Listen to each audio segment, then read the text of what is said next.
So, hello guys, welcome in my channel, and today we will study about a physics topic, that is electric current. It means electricity. Okay, so the topic is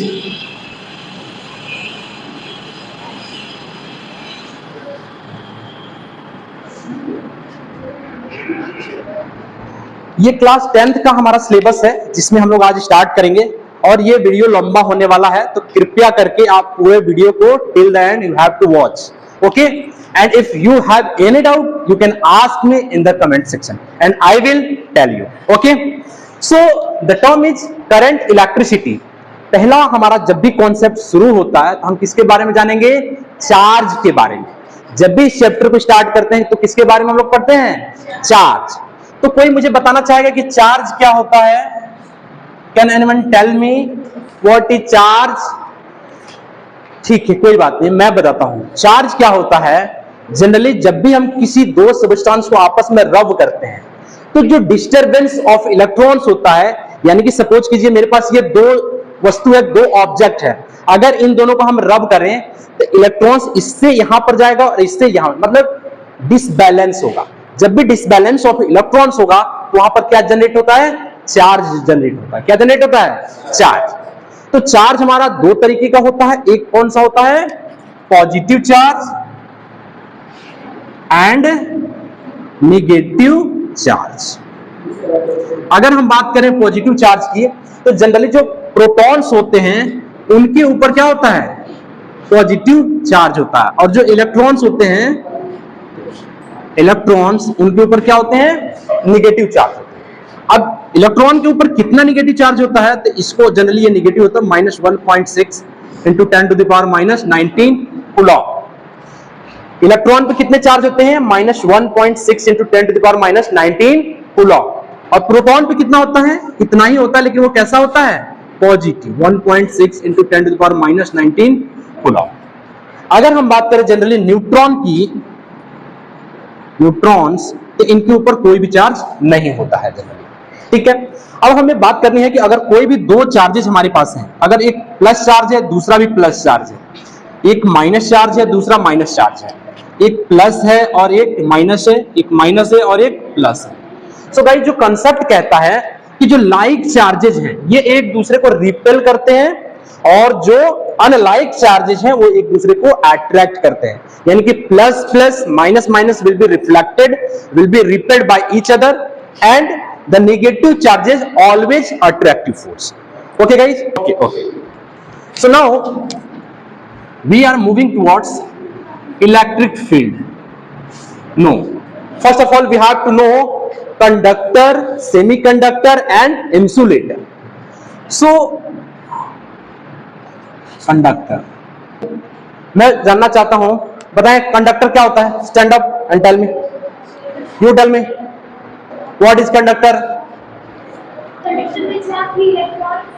okay, and okay, sit down.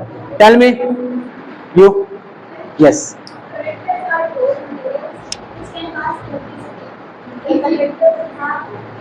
Okay, very good.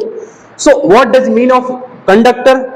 Those material which have allowed to pass electricity easily and they have free electrons.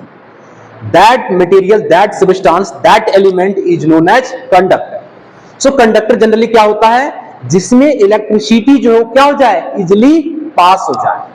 Current अगर वहां easily pass हो जा रहा है तो उसको हम क्या बोलेंगे? Conductor. So those substance or those elements which have free electrons and they allowed to pass electricity easily. अगर हम बात करें एग्जाम्पल की तो जितने भी मेटल्स होते हैं, जैसे अगर हम बात करें magnesium, sodium, calcium, aluminium, silver, gold, platinum, Hg, mercury etcetera, iron, copper, cobalt, nickel, zinc, all metals are conductors. और सबसे गुड कंडक्टर कौन सा होता है? सिल्वर. सिल्वर जो होता है सबसे अच्छा इलेक्ट्रिक का कंडक्टर होता है. लेकिन हम लोग अगर सबसे अच्छा है, इसका क्या मतलब है? लॉस ऑफ जो करंट होगा वो क्या होगा? कम होगा. अच्छा कंडक्टर का मतलब उसमें हीट जनरेशन कम होगा, वो आसानी से पास कर देगा इलेक्ट्रिसिटी को। जैसे रेजिस्टेंस का कॉन्सेप्ट अभी आएगा जब हम ओम्स लॉ डिस्कस करेंगे, तो वहां हम रेजिस्टेंस के बारे में जानेंगे। जितने कंडक्टर होते हैं उनमें एक प्रॉपर्टी होती है रेजिस्टेंस का, जिसको हम आगे डिस्कस करेंगे, ठीक है। तो आई होप आपको कंडक्टर समझ आ गया होगा। अब हम किसकी बात करेंगे? इंसुलेटर बात कर लेते पहले। इंसुलेटर या इसी को क्या कहते हैं? Non conductor. तो कोई मुझे बताएगा कि इंसुलेटर या नॉन कंडक्टर क्या होता है? बताएं आप। Free electrons, very nice. So insulator क्या होता है? जिनके पास फ्री इलेक्ट्रॉन्स नहीं हो, जो करंट को पास नहीं होने देते हैं, जिसमें इलेक्ट्रिसिटी पास नहीं हो सकती है, उन्हें हम क्या कहेंगे? इंसुलेटर या नॉन कंडक्टर। जैसे अगर हम एग्जांपल की बात करें तो क्या हो जाएगा एग्जांपल हमारे पास? Plastic material. क्या हो जाएगा? प्लास्टिक मटेरियल, ड्राई वुड, सूखी लकड़ी, ड्राई क्ले, सूखी मिट्टी। तो ये जितना होता है, ग्लास, अगर हम बात करें पेपर, ये सारे हमारे क्या हैं? Non conductor insulator. क्या है? Non conductor insulator. ओके, अब हम बात करेंगे किसकी? सेमी कंडक्टर की। किसकी बात करेंगे? Semi conductor. सेमी कंडक्टर क्या होते हैं बताइए? No, we can say that those material which have property of both conductor as well as insulator, non-conductor, जिनके पास दोनों प्रॉपर्टी हो, उनको हम क्या बोलेंगे? उनको हम बोलेंगे सेमी कंडक्टर। जैसे अगर हम एग्जाम्पल बात करें तो क्या हो जाएगा? सिलिकॉन, जर्मेनियम एक्सेट्रा, ये हमारे क्या होते हैं? सेमी कंडक्टर होते हैं। क्या होते हैं? Semi conductor. आई बात समझ में? खड़े जाओ, बताओ क्या होते हैं सेमी कंडक्टर्स? हाँ,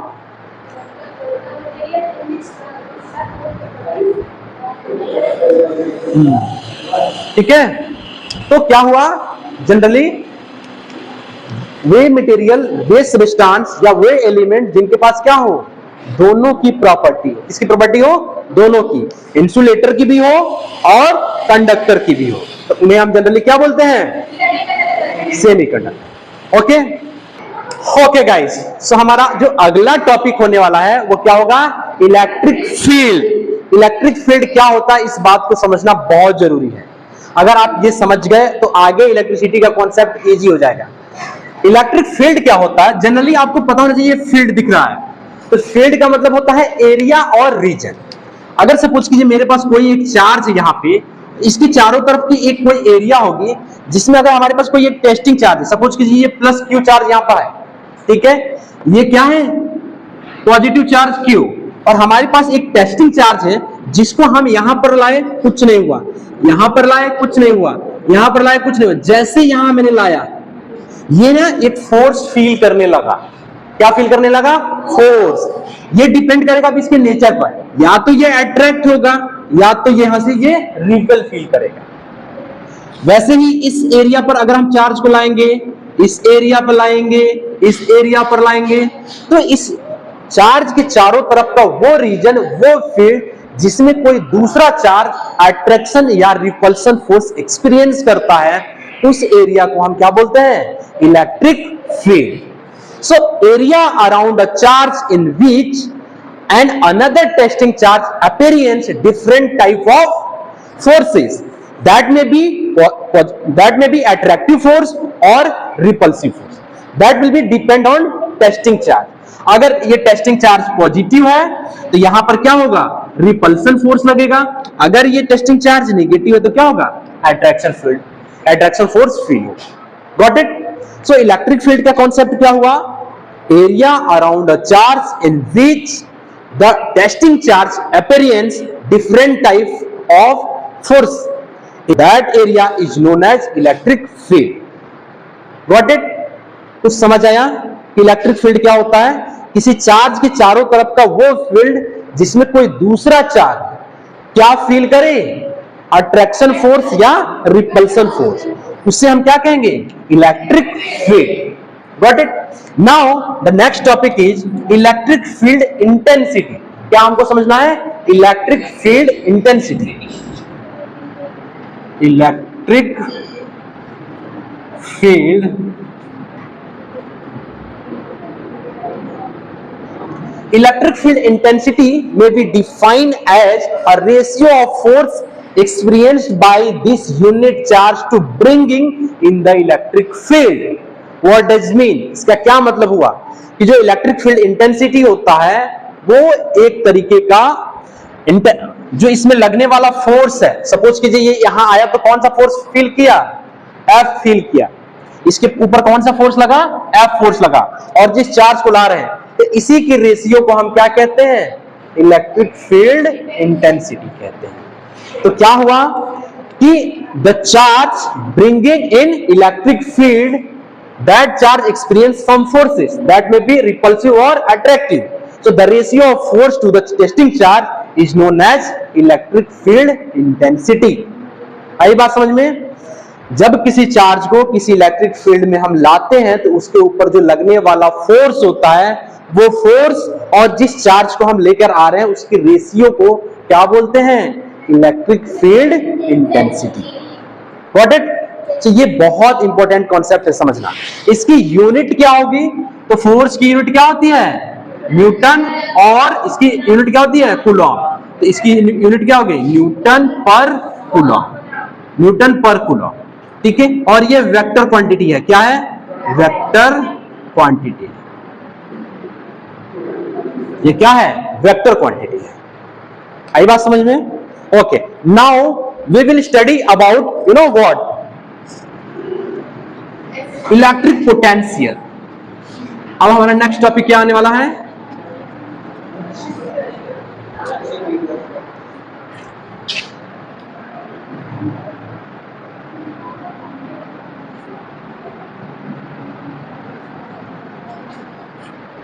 now the next topic is electric potential.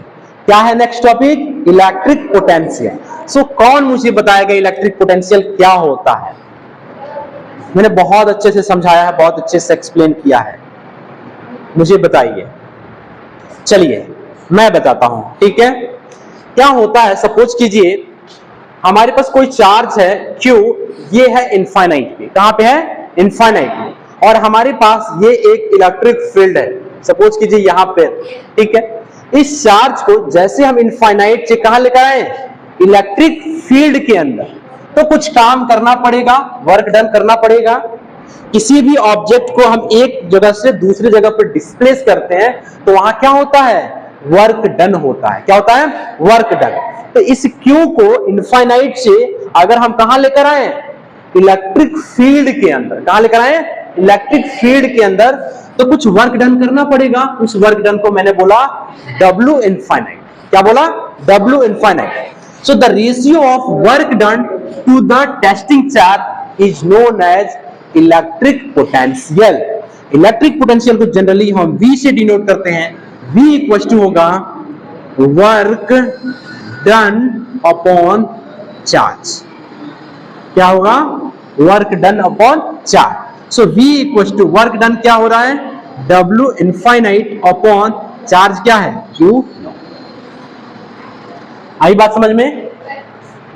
तो इलेक्ट्रिक पोटेंशियल क्या हुआ? The work done to bring a unit charge from infinite to electric field, that is known as electric potential.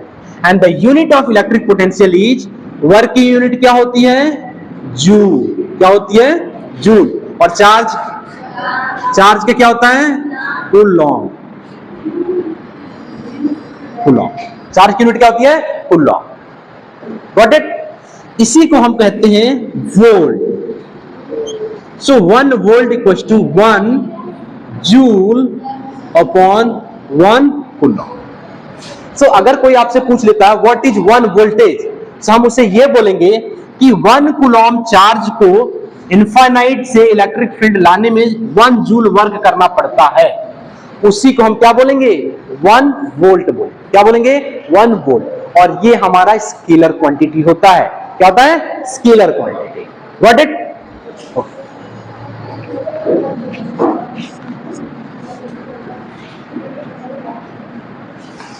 अब हमें समझना है इलेक्ट्रिक पोटेंशियल डिफरेंस।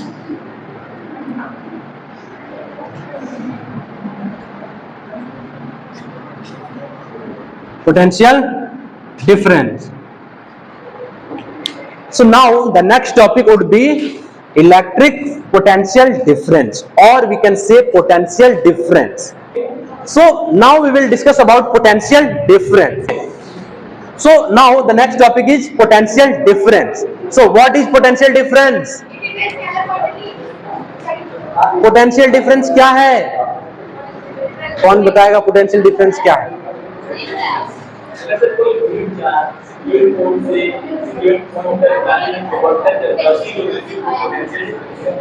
बिल्कुल correct. What is potential difference? If we have 2 points, point A and point B, if we displace a charge from A to B, अगर किसी charge को हम A से B तक डिस्प्लेस कर रहे हैं तो जो वर्क डन करना पड़ा, सब कीजिए A से B, कितना वर्क करना पड़ा? A Q को A से B तक ले जाने में कितना वर्क करना पड़ा? WAB. So the ratio of WAB upon charge is called electric potential difference. अब इसको डेल्टा V से डिनोट करेंगे। किससे डिनोट करेंगे? Delta V. What does mean? अब हमारा जो चार्ज है वो इलेक्ट्रिक फील्ड के अंदर है। कहां पे है? इलेक्ट्रिक फील्ड के अंदर। If we displace a charge from A to B, so the work done to the charge is known as potential difference. ये सेम होता है, इसकी भी यूनिट क्या होगी? जूल पर कूलम, या इसे क्या बोलेंगे? वोल्ट बोलेंगे। Got it? Now the next topic is electric current. What is electric current? Electric current. क्या होता है? Yes. The flow of electric charge per unit time is known as electric current. It means flow of charge. So I equals to Q upon T. This is the formula. So Q is charge and T is time. The flow of charge per unit time is known as electric current. Electric current क्या होता है? Flow of charge in unit interval of time. अगर 1 second में जितनी charge flow हो जाए उससे हम क्या कहेंगे? करंट कहेंगे। क्या कहेंगे? करंट कहेंगे। जनरली इलेक्ट्रिक करंट को हम करंट बोल देते हैं, ठीक है? इसकी यूनिट क्या होती है? उसको हम बोलते हैं एम्पियर। क्या बोलते हैं? एम्पियर। और इलेक्ट्रिक जो करंट होती है ये हमारी स्केलर क्वांटिटी होती है। कौन सी क्वांटिटी होती है? Scalar quantity. क्या होती है? Scalar quantity. आई बात समझ में? अगर यहां से हमें चार्ज निकालना तो कैसे निकालेंगे? Q equal to I into T। ठीक है?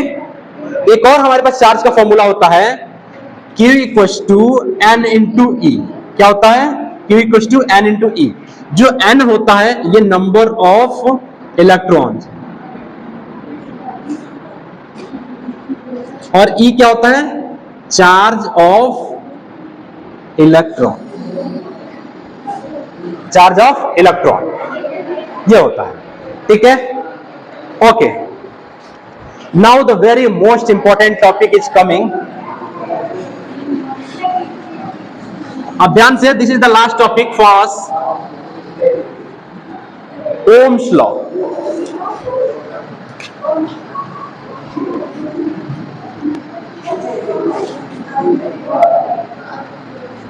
Can anyone tell me what is Ohm's law? Now the very important topic is Ohm's law. Now we will understand, we will study about Ohm's law. So can anyone tell me what is Ohm's law? कोई मुझे बताएगा? Don't read the book. I directly proportional to the T. What? I directly proportional to V. T. V. Yes. Okay, ये important है, आप लोग भी समझिए। Ohm's law. First of all I will tell the statement कि क्या है statement Ohm's law का। Listen very carefully.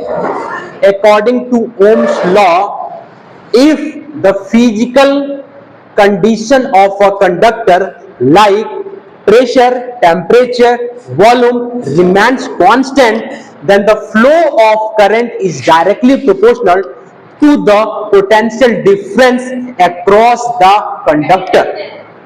Got it? What does mean? If physical, suppose कीजिए मेरे पास ये कोई कंडक्टर है, ठीक है, इसमें हमने क्या फ्लो कराया? Current I. क्या फ्लो किया? Current I. और इसके एंड के बीच में जो पोटेंशियल डिफरेंस है वो क्या है? V। किस कंडीशन में ओम्स लॉ लगता है? कि इसकी physical condition, physical state, pressure, temperature and volume should be constant. क्या क्या कांस्टेंट होना चाहिए? Pressure, temperature, volume is constant, then the potential difference V is directly proportional I, या flow of current is directly proportional to V. V means potential difference. What does mean of proportionality? If we increase the current, V will increase. If we increase the V, I will also increase. एक को बढ़ाएंगे तो दूसरा क्या होगा? बढ़ेगा, increase होगा। Got it? जब भी हम ये प्रोपोर्शनलिटी साइन हटाते हैं फिजिक्स में तो एक कांस्टेंट आता है, और हर जगह जो कांस्टेंट आता है वो स्पेशल होता है। यहां जो कांस्टेंट आने वाला है उसको कहेंगे आर। क्या कहेंगे? R. Where R is constant and known as, yes, known as resistance of conductor. Got it? So हमारे पास एक नया फॉर्मूला आ गया। क्या फॉर्मूला है? V equal to I into R। ये ओम्स लॉ का फॉर्मूला है, आपको याद रखना है। V क्या होता है? Potential difference. और I क्या होता है? Flow of electric current. और आर क्या हो गया? Resistance of a conductor. ठीक है? Now the term is R. What is resistance? Starting में मैंने बोला था कि रेजिस्टेंस के बारे में हम लोग पढ़ेंगे, तो रेजिस्टेंस का क्या मतलब होता है, क्या मीनिंग होता है रेजिस्टेंस का? रेजिस्टेंस का सिंपली मतलब होता है रुकावट, बाधा, ऑब्स्टिकल इन बिटवीन। सो क्या होता है? जब किसी कंडक्टर में करंट क्या हो, फ्लो हो रही हो, तो उसके अंदर उसके जो मॉलिक्यूल्स होते हैं ना, उसको पास होने से क्या करते हैं? रोकते हैं, रेजिस्ट करते हैं। आप देखते हो ना, जब मोबाइल चार्ज करते हो तो मोबाइल हीट हो जाता है, आपका चार्जर हीट हो जाता है, वायर हीट हो जाता है। क्यों हीट हो जाता है? क्योंकि इलेक्ट्रिकल एनर्जी हीट एनर्जी में कन्वर्ट हो रही है ड्यू टू रेजिस्टेंस। आप हीटर यूज करते हो ना, वो गर्मी कैसे देता है? उसकी रेजिस्टेंस इतनी बढ़ा दी जाती है कि जो इलेक्ट्रिकल एनर्जी है वो किसमें कन्वर्ट हो जाए? हीट एनर्जी में। इलेक्ट्रिक प्रेस जो होता है आयरन, वो किस इफेक्ट पे काम करता है? इलेक्ट्रिक करंट के हीटिंग इफेक्ट पे। यानी कि जब भी करंट फ्लो होगा और इसके जो मॉलिक्यूल्स होते हैं, ये जो मॉलिक्यूल्स से बना है, तो वो उसको पास होने से क्या करते हैं? रोकते हैं। तो अगर हमें रेजिस्टेंस को डिफाइन करना हो तो कहेंगे resistance is a property of material which try to oppose the flow of current through it. What does mean of electric resistance? Resistance is a property of material which try to oppose the flow of current. जो current flow हो रही है conductor में, उसको वो क्या करता है? अपोज करता है, रेजिस्ट करता है, रोकता है। इसी वजह से कोई भी कंडक्टर हमारा क्या हो जाता है? हीट हो जाता है। और जो सिल्वर है इसीलिए गुड कंडक्टर है, क्योंकि उसकी जो रेजिस्टेंस बहुत ही कम है। लेकिन हम करंट को, अगर हम इतना अच्छा गुड कंडक्टर है, तो जो बिजली वाला वायर है उसमें सिल्वर का वायर लगा दें, क्या करेंगे लोग? रात में काट ले जाएंगे, है ना? तो इसलिए वो बहुत कॉस्टली है और कन्वीनियंट नहीं है। तो हम लोग क्या यूज करते हैं? एल्यूमिनियम और कॉपर का मिक्सर यूज करते हैं। ठीक है? उसकी स्ट्रेंथ भी मजबूत हो और जनरली वो as compare to other material good conductor वो भी होते हैं। लेकिन not as compare to silver. तो रेजिस्टेंस की जो यूनिट होती है वो क्या होती है? ओम। क्या होती है? ओम। जनरली इसको ऐसे डिनोट करते हैं, ये ओम है, ठीक है। और रेजिस्टेंस अगर कैलकुलेट करना हो तो कैसे करेंगे? R इक्वल्स टू क्या हो जाएगा? V अपॉन I, ठीक है। ये हमारा हुआ। Got it? कुछ समझ आया? तो ओम्स लॉ क्या होते हैं? ओम्स लॉ क्या होता है? अगर किसी कंडक्टर का प्रेशर, वॉल्यूम और टेम्परेचर कांस्टेंट रखें, उसमें जो फ्लो होने वाली करंट होगी वो पोटेंशियल डिफरेंस के क्या होगा? डायरेक्टली प्रोपोर्शनल होगा। Got it? इसी को क्या कहते हैं? ओम्स लॉ कहते हैं। और जब भी हम ग्राफ बनाते हैं ओम्स लॉ के लिए, अगर सपोज कीजिए ये हमारे पास V है यानी वोल्टेज, और ये हमारे पास करंट I है, तो इनके बीच में एक हमारे पास स्ट्रेट लाइन बनती है। What does mean? कि जितने प्रोपोर्शन में वोल्टेज बढ़ेगा उतने ही प्रोपोर्शन में क्या बढ़ेगा? करंट भी बढ़ेगा। जितने प्रोपोर्शन में ये बढ़ेगा उतने ही प्रोपोर्शन में ये बढ़ेगा, जितने प्रोपोर्शन में ये बढ़ेगा उतने ही प्रोपोर्शन में ये बढ़ेगा। Got it? तो ये हमारा ओम्स लॉ एक लीनियर ग्राफ देता है। Got it? सो आज के लिए इतना ही काफी है। मिलते हैं फिर नेक्स्ट वीडियो में, तब तक के लिए बाय बाय, थैंक यू।